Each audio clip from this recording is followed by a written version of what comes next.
When you last came, I was working on the frame and I was working on 2 trestles.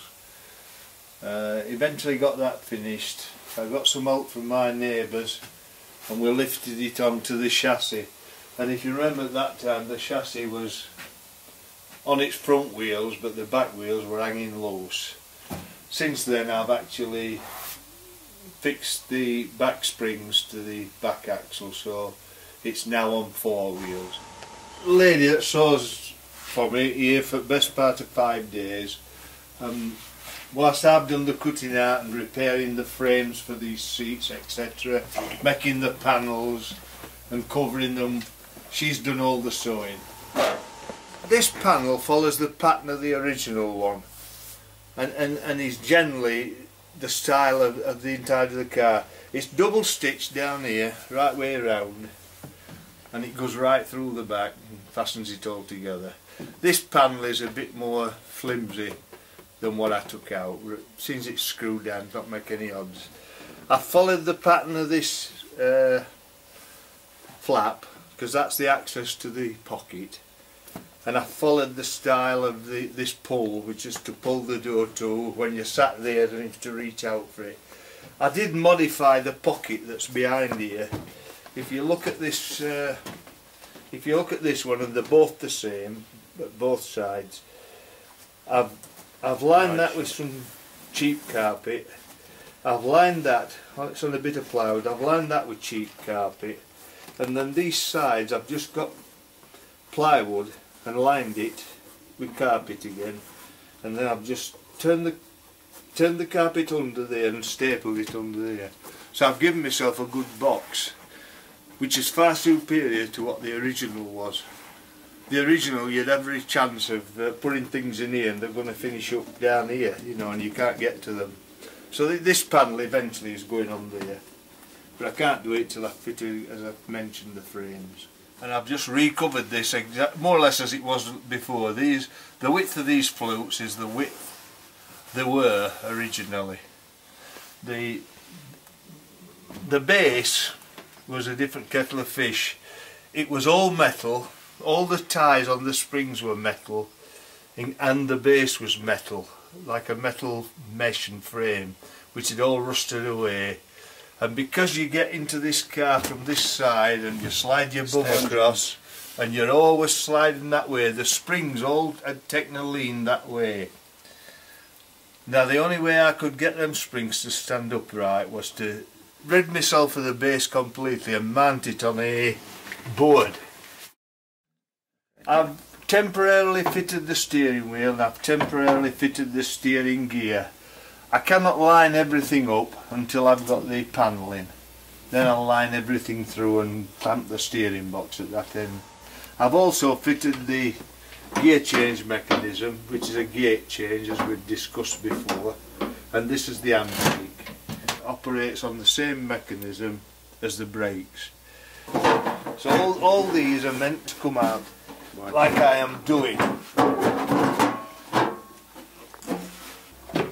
This is a new board that I've made and what's painted black. It gives you an idea of what you can do if you have maintenance to do.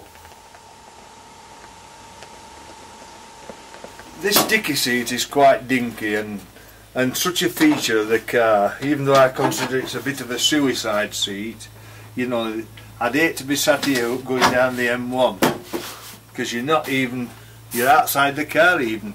But I suppose no more dangerous than a motorbike. This framework came with it, but it was just covered with a plain piece of black cloth. I've tried to improve it and I've used the same fluting as the front seat and fluted it and done it in leather when originally this car was all done in a leather type cloth. But that does illustrate what's inside these seats. This base didn't exist, it had gone, it didn't come with the car. So I've made this out of an oak cushion. It's foam inside here, and this one I've built onto a wooden base. So when you open and shut this door, this one goes under that one. So that's the finished situation. for maintenance purposes this floor takes out, so I'll take it out because that's the situation. That comes out for access to the back axle, and the back axle, if you recollect, was not connected. I don't know if you can see these shackle pins down here. This shackle, it needed new pins which I've had made, so it's now allowed me to connect up the back axle, and that's allowed me to bring it out of there into here. I've set this radiator on packings and adjusted it front to back. The front bearing is here for this hinge, the back bearing is there and I've had to make that, and this is how it operates. That pulls it down, and also, if you notice here, pushes it in at the bottom. So you start to open it by lifting that, lifting it there, and it goes over like that and parks there. That fork is for the clutch operation, operates the clutch, and can I reach in? Yes. It operates this way. You know, there's a lever to go on there. You can see that's how the clutch operates. These two push the clutch in and out. One of my next jobs, Andrew, is to fit this running board on, and it nominally fits there, and then to fit this on, which is the wing. Now they're quite flimsy, as you can see. Until they get fixed, there's no point in me trying to film them or anything like that, because you can see how flimsy they are. So once I fit that in there like that, get it all screwed into position, it'll stiffen up a bit, then I can think of filling it and shaping it. And that's my next job on both sides. This tape is on to indicate to me where the metal finishes and the wood starts, because at the end of this sequence of fitting the hood, this gets finished with pin beading, and obviously that pin beading goes over all the fixings, the nails and staples to hide them.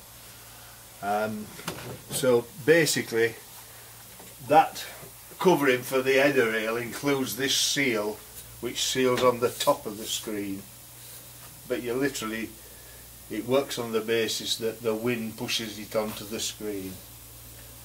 And these are the normal straps of English webbing that really tie it all together.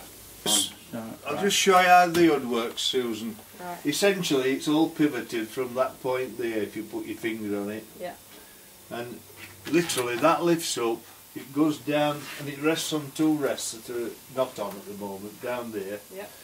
This then comes down to there, but this thing, if you bent this back now, it's ridiculous, isn't it? Yeah, yeah. So to compensate for that, they in fact have done this. If you get hold of that there, get hold like I am, like that, and you lift, you're lifting that thing over there. Yeah. Can you see? Yeah.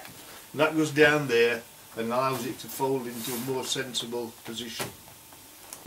But we'll put it on temporary, Susan, just to give you an idea what it looks like. So we'll get it facing the right way.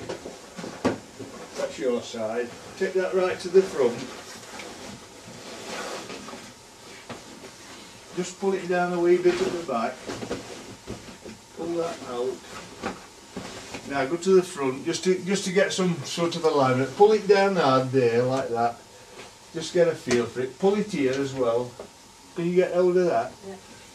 Well, that demonstrates roughly how it's going to look.